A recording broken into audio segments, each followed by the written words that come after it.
नमस्कार। Solid state physics की इस लेक्चर सीरीज़ में आप सबका स्वागत है। सॉलिड स्टेट फिजिक्स में सबसे पहली बात हम करते हैं, किसी भी मैटर की तीन तरह की फेजेस अपन डिफाइन करते हैं, सॉलिड फेज, लिक्विड फेज और गैसियस फेज। ठीक है। सॉलिड स्टेट फिजिक्स में बेसिकली हमें बात करनी है सॉलिड मटेरियल्स के बारे में। अब सॉलिड मटेरियल है, उसको आप कैसे डिफाइन करेंगे? एक जनरल डेफिनेशन यदि हम दें किसी सॉलिड मटेरियल की, तो हम कहें कि भाई ऐसे पदार्थ जिनका आकार और आयतन कैसा रहे, ऑलमोस्ट कांस्टेंट रहे, वो हमारे पास कैसे मटेरियल कहलाएंगे? सॉलिड मटेरियल कहलाएंगे। सॉलिड मटेरियल है, उनकी जो व्याख्या की जाती है, इंटरप्रिटेशन जो किया जाता है, बेसिकली तीन प्रॉपर्टीज़ अपने पास आती हैं। एक तो आती है इन मटेरियल्स की हार्डनेस, कि मटेरियल कितना हार्ड है। ठीक है। दूसरी बात आती है अपने पास इसकी दृढ़ता या इसकी रिजिडिटी। रिजिडिटी मतलब आपने कोई एक्सल फोर्स इसके ऊपर इम्पोज किया और हम कहें कि भाई उसकी इंटर एटॉमिक डिस्टेंस के अंदर कितना चेंज आया, क्या उसकी रिजिडिटी आ गई। और थर्ड पार्ट आता है अपने पास उसकी इनकम्प्रेसिबिलिटी, या हम कह दें संपीड्यता के आधार पर, या तीसरी बात हम कह दें किसके आधार पर? कंप्रेसिबिलिटी के आधार पर। ठीक है। तो ये हमारे पास एक सॉलिड मटेरियल को इंटरप्रेट करने के लिए तीन जनरल और बेसिक उसकी प्रॉपर्टी आ गई। ठीक है। इन्हीं प्रॉपर्टीज़ के बेस पे हम कहते हैं कि भाई किसी ठोस पदार्थ को या किसी सॉलिड मटेरियल को बेसिकली दो पार्ट में डिवाइड किया जाता है। सॉलिड मटेरियल को दो पार्ट में डिवाइड किया जाता है। एक तो मटेरियल कहलाता है कौन सा? क्रिस्टलीय या क्रिस्टलाइन। एक तो कहलाता है क्रिस्टलीय ठोस या क्रिस्टलाइन सॉलिड, क्रिस्टलाइन सॉलिड। ठीक है। और एक कहलाता है अक्रिस्टलीय ठोस, अक्रिस्टलीय ठोस, या हम कह दें अमॉर्फस सॉलिड, अमॉर्फस सॉलिड। ठीक है। बिल्कुल जनरल डिफरेंस है। यदि हम कह दें कि भाई किसी भी सॉलिड के जो कांस्टेंट जो अपने पास पार्टिकल्स हैं या जो एटम्स हैं, वो यदि एक रेगुलर और एक पीरियोडिक अरेंजमेंट में यदि हमारे पास अवेलेबल हैं, तो हमारे पास जो सॉलिड का जो टाइप होगा वो कैसा होगा? क्रिस्टलाइन सॉलिड होगा, जिसको हम आगे इंटरप्रेट करेंगे। और यदि हम कहें कि जो कॉन्स्टिट्यूएंट एटम्स जो हैं वो यदि एक रेगुलर और पीरियोडिक अरेंजमेंट में अवेलेबल नहीं है, एक अनियमित संरचना बनाते हैं, तो अपने पास जो मटेरियल कहलाएगा, जो सॉलिड कहलाएगा, कैसा कहलाएगा? अमॉर्फस सॉलिड कहलाएगा। जैसे हम एग्जाम्पल दे दें, रबर का हम एग्जाम्पल दे सकते हैं, और भी हम कहें एग्जाम्पल दे दें, हम किसका एग्जाम्पल दे दें? प्लास्टिक आ गया। ये बेसिकली हमारे पास कैसे कहलाते हैं? अमॉर्फस सॉलिड के एग्जाम्पल हैं। इसी तरीके से यदि क्रिस्टलाइन सॉलिड का अपन एग्जाम्पल दें, सबसे अच्छा एग्जाम्पल आ गया हमारे पास डायमंड आ गया, या हम कह दें सोडियम क्लोराइड का क्रिस्टल आ गया, या हम कह दें KCl भी हमारे पास इसी का एक एग्जाम्पल है। ठीक है। तो हमें बेसिकली जो बात करनी है वो बात करनी है किसके बारे में? क्रिस्टलाइन मटेरियल के बारे में या क्रिस्टलाइन सॉलिड्स के बारे में। ठीक है। तो अब हम कहें कि भाई किसी क्रिस्टल को आप किस तरीके से डिफाइन करेंगे? How you can define a crystal. तो किसी क्रिस्टल को डिफाइन करने के लिए बेसिकली दो चीज़ों की हमें रिक्वायरमेंट होती है। पहली चीज़ लैटिस, और दूसरी चीज़ है हमारे पास बेसिस। तो किसी भी क्रिस्टल को बेसिकली डिफाइन करने के लिए दो चीज़ों की आवश्यकता होती है। क्रिस्टल इक्वल्स टू, डिफाइन करते हैं हम लैटिस, प्लस में वैल्यू आ गई बेसिस, या हम कहते हैं कि क्रिस्टल इक्वल्स टू, क्रिस्टल जो है वो बेसिकली मिलकर बना है दो चीज़ों से। एक तो कहलाता है जालक और एक कहलाता है हमारे पास आधार। ठीक है। अब जालक को हम कैसे डिफाइन करें? जालक बेसिकली हम कह दें कि भाई किसी आकाश में या किसी स्पेस में जो भी सॉलिड के कांस्टेंट एटम्स जो हैं उनकी पोजीशन को रिप्रेजेंट करने के लिए हम कुछ पॉइंट्स हम डिफाइन करते हैं। बेसिकली वो पॉइंट्स हमारे पास क्या कहलाएंगे? लैटिस पॉइंट कहलाएंगे या जालक बिंदु कहलाएंगे। दैट मीन्स कि स्पेस में जो अवयवी कण होंगे ठोस के, उनकी स्थिति को व्यक्त करने के लिए जो बिंदु प्रयुक्त किए जाते हैं वो बिंदु कहलाते हैं जालक बिंदु या लैटिस पॉइंट। ठीक है। नेक्स्ट हम कहें कि यदि इन जालक बिंदुओं के, इन लैटिस पॉइंट्स की यदि 3 डायमेंशनल स्पेस में यदि हम बार बार इनका रेपिटेशन करें, बार बार इनको रिपीट करें एक रेगुलर अपने पास मैनर में, तो हमारे पास जो स्ट्रक्चर मिलेगा वो स्ट्रक्चर हमारे पास क्या कहलाएगा, लैटिस स्ट्रक्चर कहलाएगा या जालक संरचना कहलाएगी। यदि हम कह दें लैटिस पॉइंट का रिपीटेशन यदि आप एक पर्टिकुलर डायरेक्शन में कर रहे हैं, किसी एक निश्चित दिशा में कर रहे हैं, 1D 1 डायमेंशन में यदि आप कर रहे हैं, तो जो जालक हमें मिलेगा वो जालक हमें कैसा मिलेगा, रेखीय जालक मिलेगा या लीनियर लैटिस मिलेगा।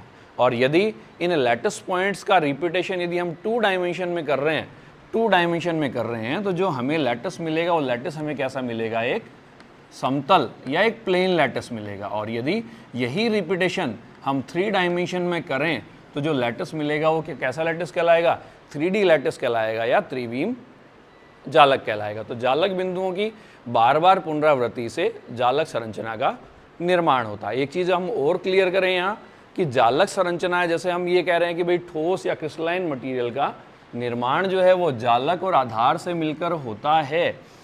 किसी भी ठोस में जालक संरचना बेसिकली एक फिक्टिशियस या हम कह दें काल्पनिक एक तरीका है, काल्पनिक तरीका है जो इस सिर्फ एक मैथमेटिकल मेथड है जिसके द्वारा हम लैटिस पॉइंट्स के कोरस्पॉन्डिंग हम ठोस पदार्थ के अवयवी कणों की स्थिति को हम व्यक्त करते हैं। तो जालक संरचना हम ये नहीं कह सकते कि भाई किसी ठोस पदार्थ में या किसी सॉलिड मटेरियल में जालक संरचना पाई जाती है।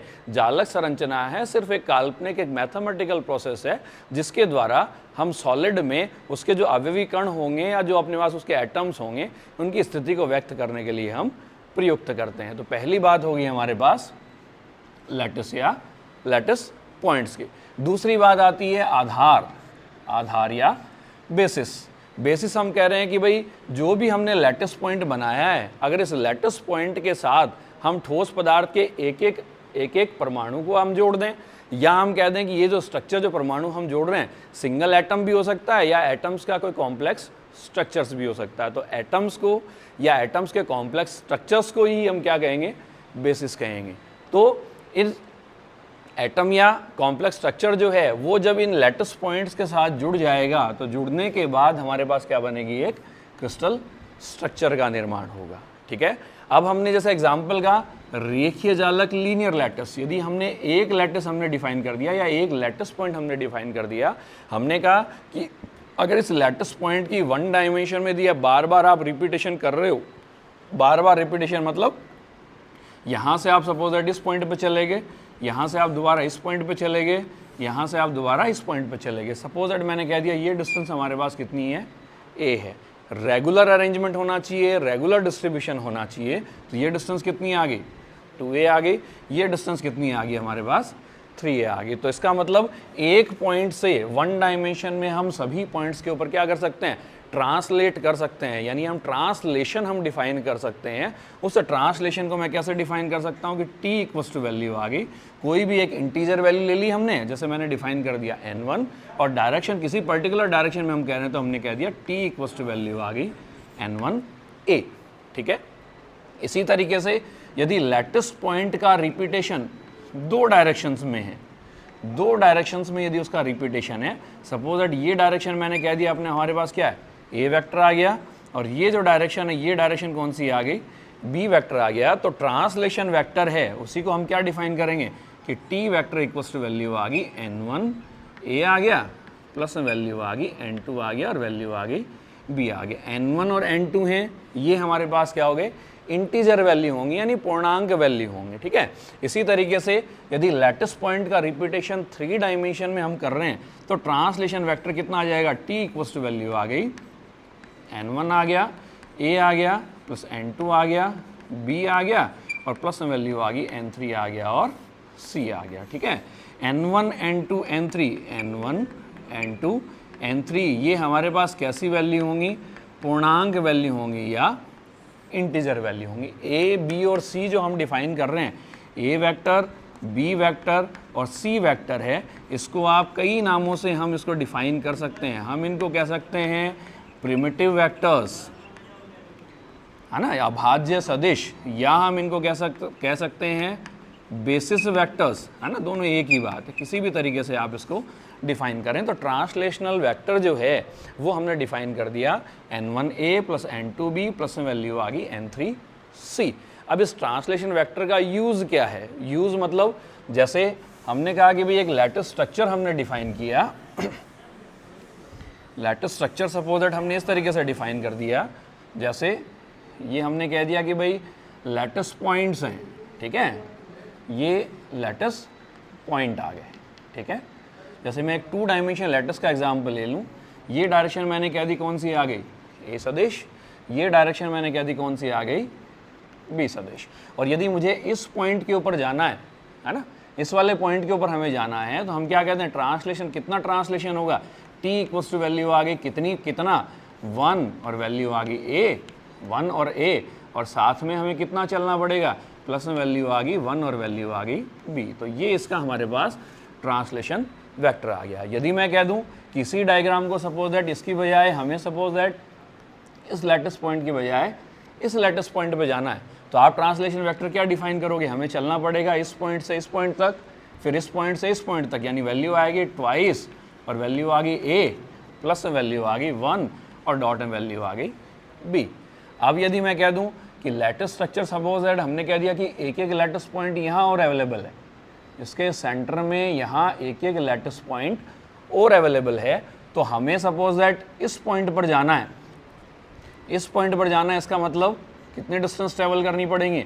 डिस्टेंस ट्रेवल करनी पड़ेंगी टी इक्वल्स टू वैल्यू आ गई कितना आ गया 1 और वैल्यू आ गई कितना a/2 और प्लस में वैल्यू आ गई 1 और वैल्यू आ गई b/2। तो देखो इसको डिफाइन करने का तरीका है 1/2 या 1.a/2 और प्लस में वैल्यू आ गई 1.b/2, ठीक है।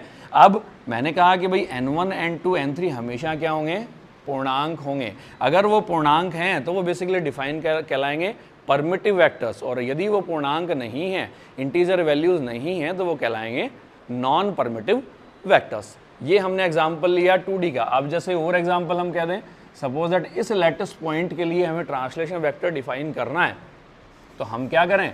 इस पॉइंट पर जाने के लिए हमें कितनी डिस्टेंस ट्रेवल करनी पड़ेगी? ये डिस्टेंस हमें ट्रेवल करनी पड़ेगी और उसके साथ ये डिस्टेंस भी ट्रेवल करनी पड़ेगी। तो ये डिस्टेंस कितनी हो गई? a/2 और ये डिस्टेंस कितनी हो गई?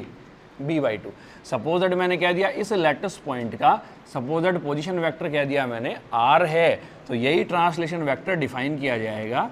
वैल्यू आ गई r वेक्टर, प्लस में वैल्यू आ गई कितना? वैल्यू आ गई a/2 और प्लस में वैल्यू आ गई 1 और वैल्यू आ गई b/2। तो इसका मतलब अगर किसी एक पर्टिकुलर लैटिस पॉइंट का यदि हमें पोजीशन वेक्टर पता है, तो उस लैटिस पॉइंट से पूरे क्रिस्टल लैटिस के हर लैटिस पॉइंट का वेक्टर हम डिफाइन कर सकते हैं, या हर लैटिस पॉइंट की पोजीशन को हम कैलकुलेट कर सकते हैं। तो T vector equals to value आ गई, अगर किसी पर्टिकुलर लैटिस पॉइंट का पोजीशन वेक्टर अगर r है, तो वैल्यू कितनी बनी? टी इक्वल्स टू वैल्यू आ गई r, प्लस में वैल्यू आ गई n1a, प्लस में वैल्यू आ गई n2 आ गया, b आ गया, प्लस में वैल्यू आ गई n3 और वैल्यू आ गई c।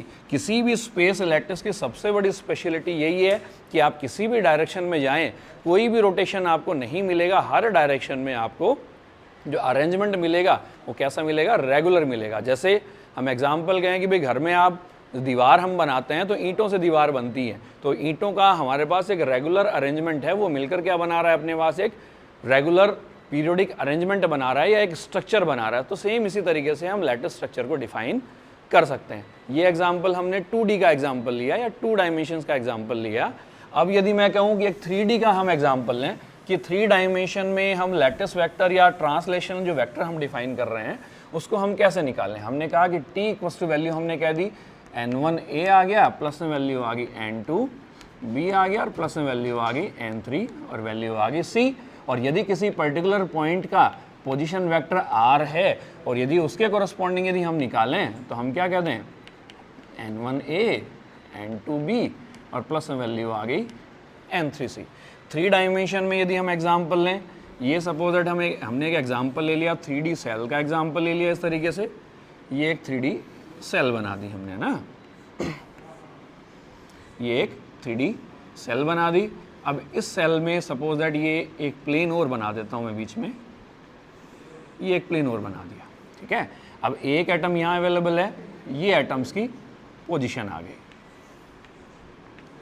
ये जो है ये एटम्स की पोजीशन आ गई, ठीक है। अब सपोज दैट मैंने कह दिया एक डायरेक्शन में डिफाइन कर दिया ए वेक्टर, दूसरी डायरेक्शन में डिफाइन कर दिया बी वेक्टर, और तीसरी डायरेक्शन में डिफाइन कर दिया सी वेक्टर।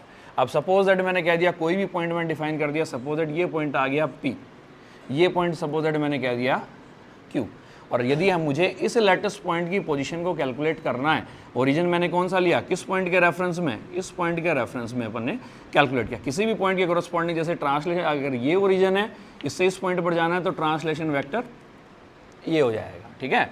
तो अगर इस पॉइंट से अगर हम इस P पॉइंट पर जाना चाहते हैं तो ट्रांसलेशन वेक्टर हमारे पास देखो कितना बनेगा, T इक्वल्स टू वैल्यू आ गई, सबसे पहले अपन आए इस पॉइंट पर तो इक्वल्स टू वैल्यू आ गई 1 आ गया, डॉट में वैल्यू आ गई A, यहाँ से गए हम इस पॉइंट पर और यहाँ से गए हम इस पॉइंट पर, तो एक वैल्यू कितनी बनी, B बनी, तो हमें कितना चलना पड़ेगा, वैल्यू आएगी ट्वाइस आ गया और वैल्यू आ गई B आ गया। और यदि हम जाना चाहते हैं कौन से पॉइंट पर, Q पॉइंट पर जाना चाहें तो ट्रांसलेशन वेक्टर कितना बनेगा, T इक्वल्स टू वैल्यू आ जाएगी 1 आ गया, डॉट में वैल्यू आ गई A, प्लस में वैल्यू आ गई 2 आ गया, डॉट में वैल्यू आ गई B, और P से जाना है हमें Q पर, तो ये डिस्टेंस हमने कितनी ली, C से हमने डिफाइन किया तो 1 डॉट में वैल्यू आ गई C।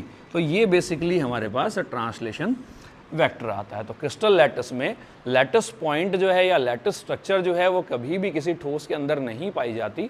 लैटिस स्ट्रक्चर है वो एक मैथमेटिकल प्रोसेस है जिसके द्वारा हम अवयवी कणों की या कांस्टेंट पार्टिकल्स के, कांस्टेंट एटम्स की पोजीशंस को हम डिफाइन करते हैं। ट्रांसलेशन वेक्टर हमारे पास एक ऐसा मेथड है कि एक लैटिस पॉइंट से पूरे क्रिस्टल लैटिस के जितने पॉइंट्स हमारे पास उसमें अवेलेबल हैं, हर पॉइंट की पोजीशन को हम डिफाइन कर सकते हैं। नेक्स्ट इसमें बात आती है यूनिट सेल और परमिटिव सेल, एकक कोष्ठिका और अभाज्य कोष्ठिका। तो जल्द मिलते हैं एक नए वीडियो में। बहुत बहुत धन्यवाद, थैंक यू।